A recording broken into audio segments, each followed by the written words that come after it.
Well, hello there. Hello, my name is Robert Garnham, Professor of Whimsy, and I'd just like to say hello, Happy New Year. Hope 2022 is going to be better for everyone.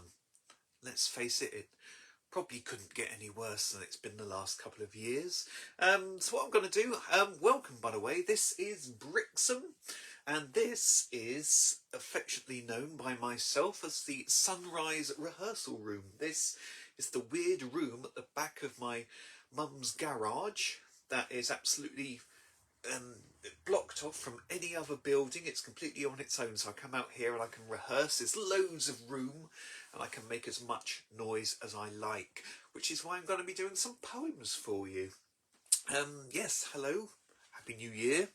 Um, I, it always surprises me that I'm a poet because, I suppose it's the perfect career choice for me because of my crippling fear of success. But to be honest, culture wasn't a very big thing at my school. In fact, the school motto was Si Momentum Pumpus Maximus, which roughly translates as if it moves, hump it. So yes, I'm going to do some poems for you, and I thought I'd start with a fairly old one. It's from my book Zebra, which is still available at my bookshop. If you want to go and purchase yourself a copy, it really would make me very happy.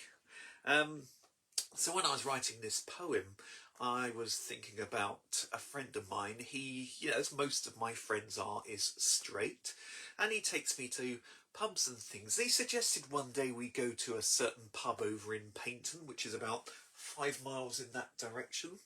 And I said, I don't know, I wouldn't want to go there. I've heard it's a bit rough. And he said, it's not rough. It's people like you give it a bad reputation. People like you make other people think that it's rough. And I said, no, I've heard it's really rough. I wouldn't feel safe in there. And he said, no, it's perfectly safe. In fact, when I was in there, I saw James. You know James, he's a good friend of ours. And I said, oh yes, what did he say? And my friend replied, well, didn't really see anything at the time. He was too busy flushing someone's head down the loo. So anyway, this is called Poem from Zebra. Goes exactly like this. You've heard rumours of their existence. Bars, pubs, but just for straight people. Which is kind of weird because you wouldn't think they'd have it in them. I mean, the capacity for enjoyment. Have you seen these people? Have you seen how miserable they look? And you go in the door, the thick smog of alcohol, sweat, disappointment, antifungal medication, beef-flavoured crisps, Hanes car manuals. It really is a straight pub. Trying not to make eye contact. The traditional straight greeting is asking what football team you support. You've rehearsed the answer so many times. I like them all. They're as good as each other. Can't go wrong with that in a straight pub. Trying to act a bit more masculine, a blokey shoulder barge walk through these haggard alpha males, progress halted when your feet stick to the carpet. It's a straight pub. All those ashen faces, all those flabby cheeks, all that denim, baggy misshapen jeans on baggy misshapen men, curly-haired Clarkson wannabes, the sweaters and the belchers, the pungent and the loud, serial guffers and tracky-bottom Lotharios nursing pints as if all of life's frustrations can be cured by Carlsberg, and the man at the bar with the mullet, blank eyes staring as if in mourning for a long-lost youthfulness. Oh, the meaningless of existence. It's a straight pub. There's no glitter ball. There's no dancing stage. There's no dry ice. The condom machine has rusted up. As if to reinforce the status quo, the jukebox only plays status quo, and there's a power drill on charge by the skirting boards. It's a straight pub. lowering your voice an octave, that matey, blokey, deep-throated, straight thing that straight blokes have when they talk about snooker and Subarus, barbecues and Sky Sports news, council tax and iPad apps, anoraks and bacon baps. It's a straight pub. There's a porcelain vase on the windowsill. It's filled with chisels. Ordering wine. No, lager. The barman asks which one. You say any. They all taste the same. The barman says, I'll surprise you. You say, ooh. The barman says, pardon? You say, all day long I've been waiting for that. Phew, good save. Looks like you've got away with it. Nobody suspects. Leaning near the pool table in a nonchalant manner, taking a sip of your lager and grimacing with the taste of it, accidentally sticking out your little finger. Dodgy Dan looks over from the darts board. Suspiciously. Thank you. Well, that was called Poem, and it's from my collection Zebra. What I'm going to do now, I've been really busy the last couple of years, so I've been writing really, really short poems. So I'm just going to do about 4 or 5 for you now. This first one doesn't have a title yet, it's just called Poem. Poem. The last thing Bill ever said was, "Hey everybody, clap your hands, smile, stamp your feet. It's great to be alive. Make some noise, shout it out, bellow it from the rooftops. Everybody, everybody, everybody, make some bloody noise." Lovely chap, Bill. It was a shame about the avalanche. And this next poem is number 253. Doesn't have a title yet, just called Poem. Goes like this. My boyfriend called me Bob. I hated that he did. Please don't call me Bob. This is what I'd bid. It's not exactly hit or miss. Don't call me Bob is what I wish. Come over here and let us kiss. He said I kissed just like a fish, and that is why, and that is why, and that is why he called me Bob. Thank you very much. That was a fairly new one. This one, number 206, that can't be right. We'll find it anyway. Oh yes, here we go. This is for all you Star Trek fans out there. No, not Star Trek, the other one. Star Wars. This is for all you Star Wars fans. It's called Poem. Yoda's in an orgy with Chewbacca and a horse. He doesn't need Viagra pills 'cause he can use the Force. Yoda's in an orgy. You can see his pert green bum. Things are getting pretty wild and here comes Obi-Wan. Yoda's in an orgy. He doesn't give a damn. How's it going, I asked him. He said, enjoying this, I am. Thank you very much. Isn't it annoying when you turn the page? Yes, you turn the page. Yes, you turn the page. Yes, isn't it annoying when you turn the page and the next page is gone? Yes, you turn the page and the words are gone. Yes, you turn the page and the words are gone. Like a big fat rhinoceros roaming through the undergrowth. Big fat rhinoceros roaming through the hedgerows. Big fat rhinoceros, you turn the page and the words are gone. Oi!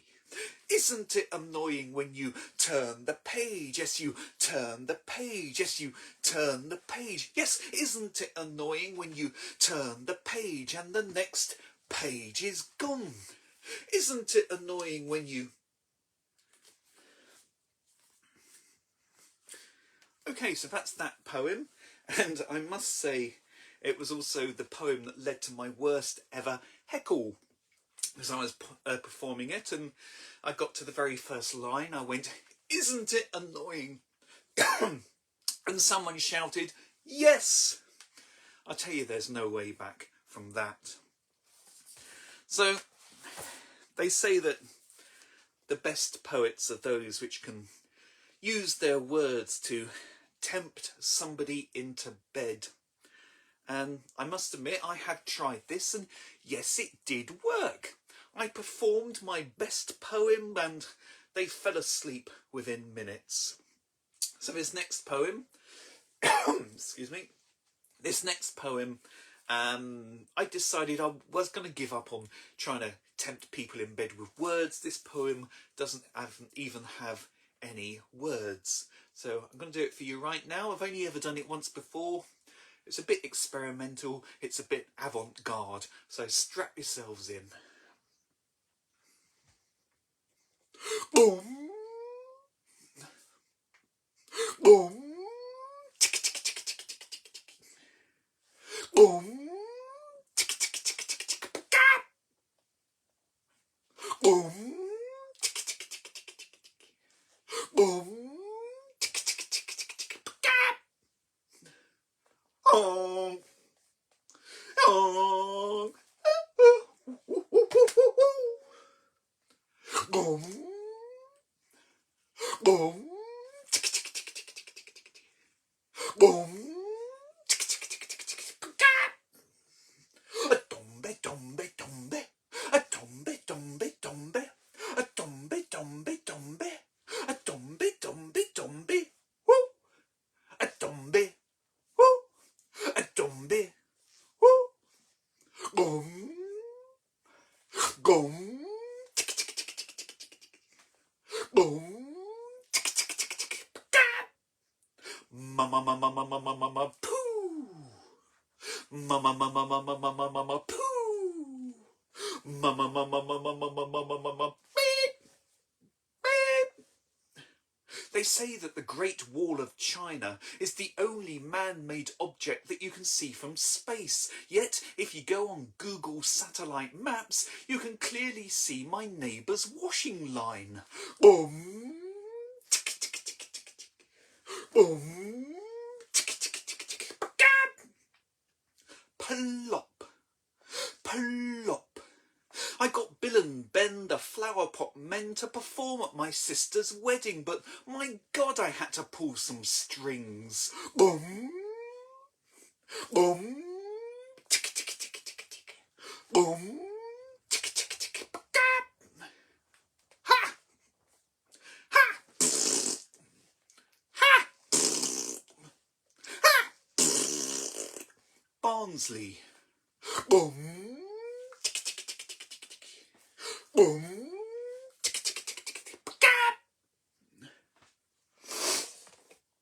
So that was a haiku.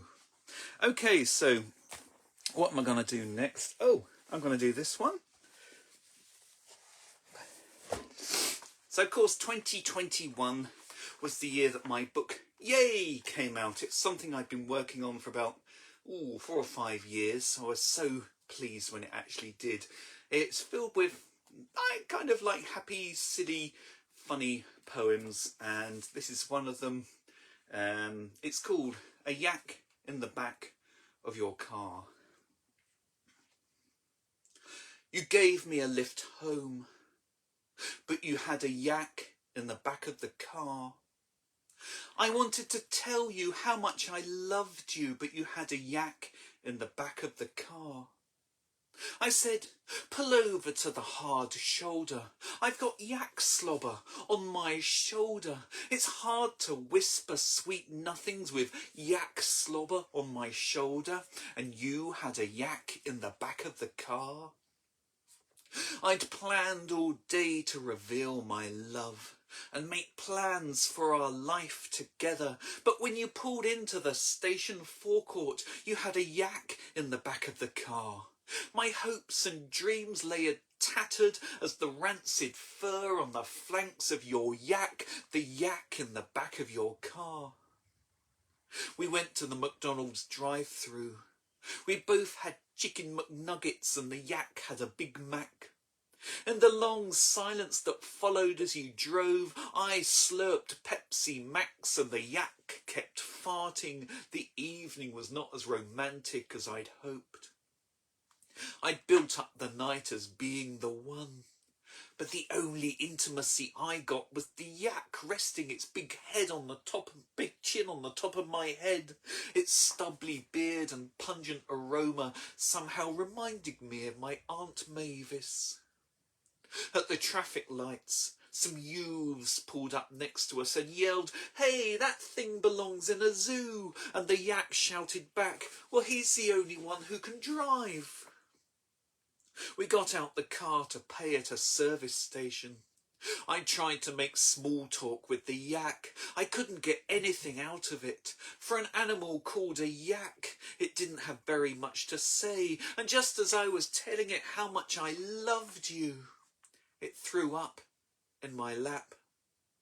We snuck into a late-night bar, you and me and the yak in a wig, but it got mistaken for Boris Johnson, and we had to get the hell out of there.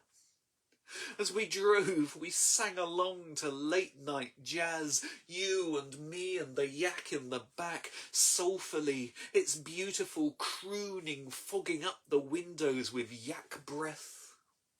And I wanted to say, hey, forget the yak. I've got something to tell you. I love you, and I always have, but I couldn't. What with you and the yak in the back of the car, who, incidentally, was the only one there who was even slightly horny. A psychoanalyst might say, we all have yaks in the backs of our cars, to which I might respond, hey, I'm paying 60 quid an hour for this bollocks. And then all of a sudden you whispered, hey, let's find a hotel and make out. And I replied, what about the you-know-what? And you said, it's an aphrodisiac. Thank you very much. So yes, when I was putting this book together, they were mostly like happy poems, upbeat, silly. Oh, thank you, Mandy. I'll have a cuppa in a minute as well, I think. So this is the title poem from Yay. I've never actually done this one for real. I mean, I've written it obviously, but I've never actually performed it in front of anyone. When I was writing it, I was thinking, yay, such a happy, upbeat word. Who would be feeling happy right now? And for some reason I thought of a young, possibly teenage lad sitting in a coffee shop waiting for the girl of his dreams to come in on their first date, to just meet up and chat. And I thought, what would be going through his mind as he was sitting there waiting for his date? And then I wrote this poem. It's called Yay. In a sunbeam fortuitous, each coffee I'll start again. In a sunbeam fortuitous, each coffee shop tabletop crumb throwing a mini shadow, does he sit fervently cradling a cooling cappuccino, barely able to sip lest fortune dance past, eyes scanning the dwindling queue, his heart beating, yay. The sensuous moment, he knows, is prone to natural erosion. That prime of life and passions abloom and souls similarly fertile should match by chance flowers opened before, a miracle sun whose radiance burns with more than caffeine and dating app algorithms, yay. His voice would surely choke a dry shriek, for love has seldom been convenient or easy.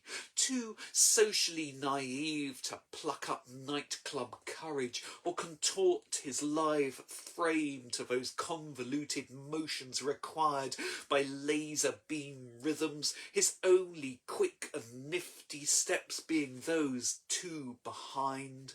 Yay. The floor and the walls are superfluous. The chatter of adjacent table natterers mattering less than this one moment in which he might as well pick from the ether between thumb and forefinger the future itself. 2 paths, 2 destinies, yea. It's a miracle only that so many millions before had previously been so lucky. That morning he'd looked in the mirror and felt the same luck of lasses through the generations, yet luck would soon be stripped by the years and luck would disappear. Yea? Lovers in a moonlit copse, lovers in a rowboat, lovers in a church or a chapel, in grinning disbelief, lovers in Renaissance art, lovers in a lonely hovel. Every soul that ever had the chance has loved, or at least had the capacity to do so.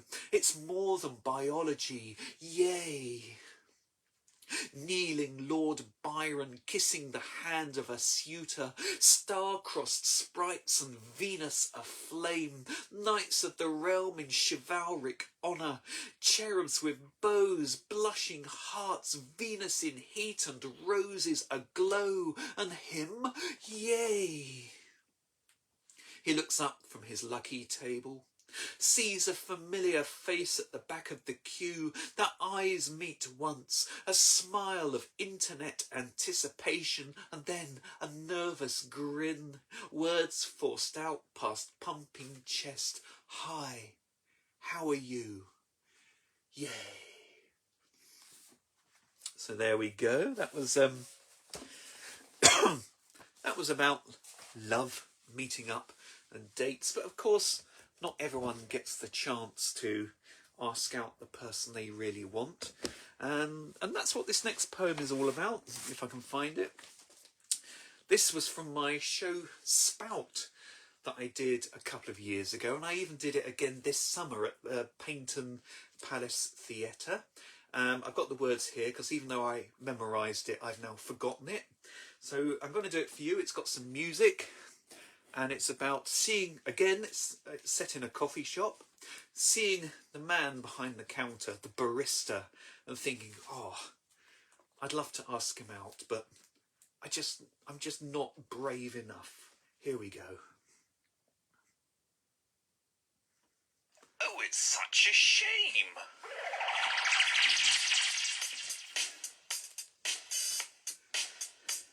I'm too afraid to speak to him, I'm too afraid to say, let's go out for a drink sometime, that would make my day. I'm too afraid to speak to him, he's like some poster boy. They charge so much for the drinks in here, but it brings me so much joy. Too afraid to speak to him, I watch him making coffee. I'd like to make a cappuccino with him, all hot and moist and frothy. I'm too afraid to speak to him, the servings here are paltry. I watch him crank his coffee machine, all nonchalant and sultry. I'm too afraid to speak to him, he gives me occasional winks. Each time he does, I go right back and order some more drinks. I'm too afraid to speak to him, he must work out at the gym. His muscles bulge as he wipes down the table with Ajax and bleach and vim. I'm too afraid to speak to him, perhaps we should go for some tea. But after a day surrounded by tea, he probably wouldn't want yet more tea. I'm too afraid to speak to him, he makes me want to shout.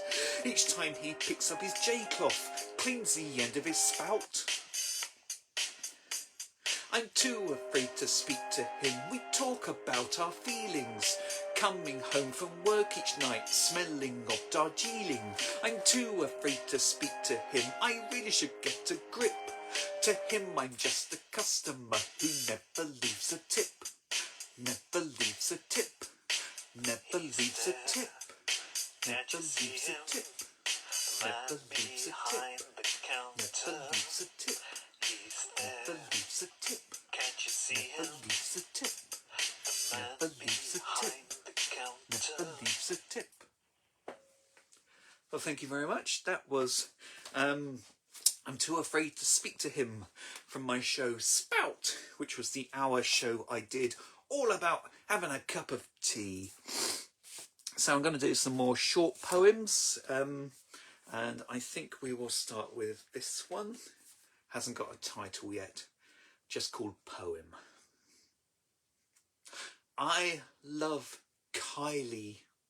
I hum her songs all the time. I love Kylie, beauty enmeshed in rhyme. I love Kylie, as I think I may have said, but I can't get you out of my head, out of my head. I wrote a poem called I can't get you out of my head, out of my head. The title, I admit, was patchy. I recorded it on a record player whose needle was very scratchy. But wouldn't you know it, the damn thing was so catchy that now I can't get you out of my head, out of my head, out of my head. Thank you. Ooh. Stupid poem, that. My friend is a philosopher is he. He comes round and philosophises as we have some tea. Would you like some milk? Would you like 2 lumps? Would you like to discuss the erosion of the singularity of artificial conceits as a byproduct of society's indifference? Would you like a custard cream? Yes to all of those, he said. Yes, that's what we should do. Do you mind if I use your loo? Thank you. This poem is a true story, and it's only 5 lines long. Here it goes. It's called Poem. A friend bought me a book about feng shui. I told him where he could put it. Thank you very much. Go from feng shui now to ennui with this poem. Can't find it. Where is it? Number 103. I looked for an emoji to symbolise ennui. I gave up. And this next poem is called Poem. Flexible Jim, oh flexible Jim, it's really so incredible, he's flexible within. He can stand in the hallway and look right in the kitchen. That's perfectly normal if you're flexible, Jim. He's a double-jointed fella, he's a yoga kind of guy. He can peek round corners and nobody asks him why. Flexible Jim, oh flexible Jim, so much complexity with his flexibility. I went to meet and chat with flexible Jim, find out for myself what secrets lie within. Let's meet up, I said, and see what's what. And flexible Jim said, I can't do Tuesdays. Thank you. Oh, it's so stupid. Okay, just 2 more poems. This one is brand spanking new.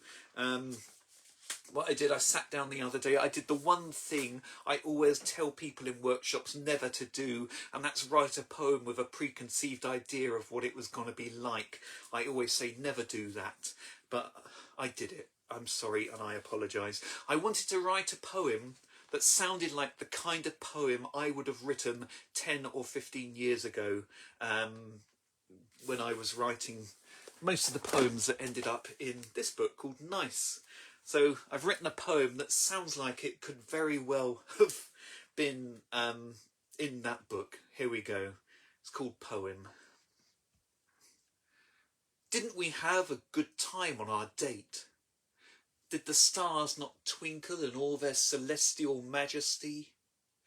Did we not snog ourselves senseless outside Superdrug in a manner which made the world around us melt, as if existence itself were a mere backdrop to our newfound passion? Not bad for a first date. So why the hell did the email you send end with regards? Fortune danced madly in the beauty of your face.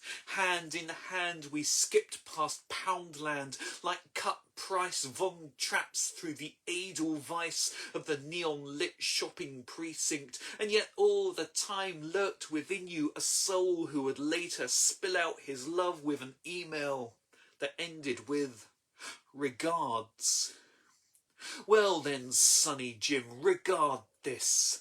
My heart had fluttered like a moth around the light of your deadpan, ironic, self-deprecating brilliance, but my wings became singed on the bare flame of your regards. Did the passion we share warrant more than just a business-like send-off? Did we not consume on the seafront, one end each of a spur-of-the-moment hot dog, our lips meeting in the middle of the last few crumbs, so you know what you can do with your regards? And sure, your texts had a cute little X, but why should I submit to the beige of deep regret and email etiquette? For we have the power of words like two ancient wizened bards, and yet you chose regards. But I love you still. Though your sign-off is a turn-off, I love you still in this modern age, and I want to sing with all my might, and howl and yell, dancing like fingers on a keyboard. Press send on the passion within, you writhing hot mail. What a bomb! Hotmail.com, 'cause my head's in a spin when you CC me in, and I get such gratification with every notification, 'cause I want you in my inbox. Inbox me now, arriving there at 2 in the morning. Be my man, don't mark me as spam. Don't you understand? You hold all the cards, and yet your email ended with regards. But that's the thing with relationship emails. It's hard to get an attachment. Thank you. Okay, so what I'm going to do, where is it? Oh, I lost it. There it is. Ooh, I'm going to end with this poem. It's a bit of a mini opera in poetry form. It's from my book Zebra, which, like Yay and Nice, is available on my website. Please buy them. I need to live. So this actually does have a title. Hello, Mark Tunkin. I can see it says you're watching. It's called Loading the Dishwasher with Montserrat Caballé. Part 1. That fork goes in the cutlery receptacle, and the spatula too, and the egg whisk, and the cake dishes, and the garlic press. A special compartment for utensils, and that includes the spatula. I love you. Dance with me in the splendour of it. Polished metal sheen, fantastic machine. I adore you, Montserrat Caballé. Soft hands as we fumble briefly over the crock-pot. Soft hands caressing soapy, suddy crock-pot. Rampant urges over the kitchen sink. Dishwasher dormouth agape like a basking shark. You tried my mother's homemade hot pot. Ate the lot, wiped your brow with a serviette. My friends all think I'm pervy, yet I'm not. Some of them called me a crackpot, but when you tucked into that hot pot, I knew I'd hit the jackpot. Part 2. Here it comes now, grumble, grumble, lights a flicker, clonking, clicking, churning, churling, water filling, pipes a gurgle, cogitating, thanks for waiting, sort of gurgling, is it working, grumble, grumble, here it comes now, speeding up now, soft vibrations, ruminations, hesitations, here it comes now, 1, 2, 3, 4, here it comes now, here it comes now, here it comes now.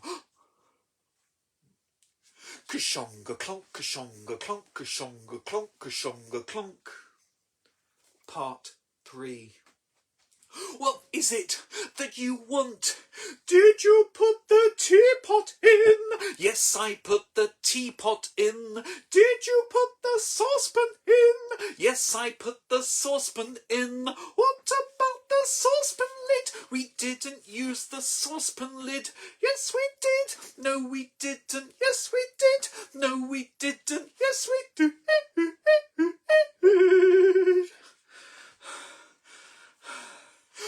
We didn't use a saucepan lid, we simmered gently, yes we did. We drained the water with a plate, the steam rose up, it felt so great. We didn't use a saucepan top, that is when I shouted, stop, put it back where it should go. You asked me why and I said no. The saucepan lid we did not use, that is why I get the blues. You bully me because you man, you never let me be a man. And I feel so belittled now because we had this stupid row. We didn't use a saucepan lid, we didn't use a saucepan lid, we didn't use a saucepan lid, we didn't use a saucepan lid. Come to think of it, yes we did. I'm sorry that I hurt you, didn't mean to make you cry. I'm sorry that I hurt you, at least the dishes now are dry. Part 4. Utensils aplenty. Oh, how you love utensils, but it might all end tomorrow, halfway through making a meringue. You'd leave me, taking all of your utensils, but that's just a whisk you've got to take. I can't remember which day I drained some pasta. Monday, Tuesday or Wednesday. I'll have to check it on the colander. Oh, how jealous you are of my apple corer. Mind you, it is appealing. The thing with the jagged holes or the thing with the serrated holes. I can't tell which is the greater. Part 5. I have a tea towel pleasantly folded and ironed with freshness, brightness, clean, an invitation which sadly you completely ignore. As I open the door, steam rises, glistening from the stippling on the ceiling like gravity-defying mountain dew inverted. You stand in my kitchen, in the mist, hovering ever so gently, knowing that at any moment I'm going to ask you to help unload. Unload. Unload the pots, unload the plates, unload the cups and the mugs and the beakers and the knives and the ladles and the masher and the butter dish. Unload the whole blooming lot of it, you with your saintly glory, you absolute heart-thumping, ever so subtly hubba-bubba, lightly perfumed nymph-like splendour. Unload the lot and place it in cupboards like it means so much more than a domestic chore, the two of us opening cupboard doors and kitchen drawers, laughing and exchanging glances before we lose ourselves to the passion that lingers deep within, and the dishwasher stands empty, ready to fight another day. But instead you say, I'm going home, I'm going home, I'm going home. Thank you very much. Oh my. So that was from my book Zebra, Loading the Dishwasher with Montserrat Caballé. This has been my annual New Year's Day blast. I hope you've enjoyed it. I'm just going to finish with one poem. This is the poem that finishes my show, Yay, which hopefully I'll be bringing somewhere near you. I know it's going to Wolverhampton, hopefully Barnstaple, and watch this space for other places it might go. This poem, to be honest, I was going to cut it out of my show. Oh, and I did it in a couple of festivals over the summer. And then people were saying how much they liked it. So I thought, what the hell, I'll leave it in. It's called Be Yourself. For many years, I didn't know. I had to guess. Time moved so slow, this aching that I felt from deep within. But only only now in retrospect, the future's out, I do suspect. I really don't know where I should begin. I feel so great, I feel so free. If someone stole my identity, they'd probably take one look and give it back. Be yourself, your obvious truth. You've come so far to show the world the things that it has lacked. There is no pain, there is no doubt. I know my place and my place is out. It's really not an issue anymore. If life's a drag, then drag along and strut your stuff and sing a song and give it large and dance on life's dance floor.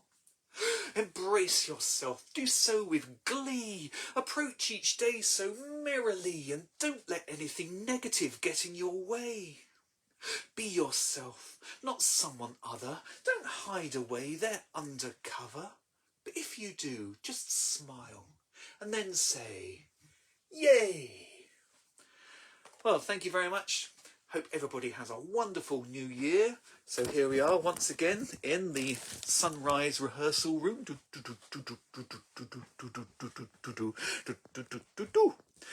This is where I rehearse most of my crud that I come out with. So yeah, have a great new year. I hope to see you somewhere out there, circumstances willing. Stay safe and carry on just being wonderful. Bye bye.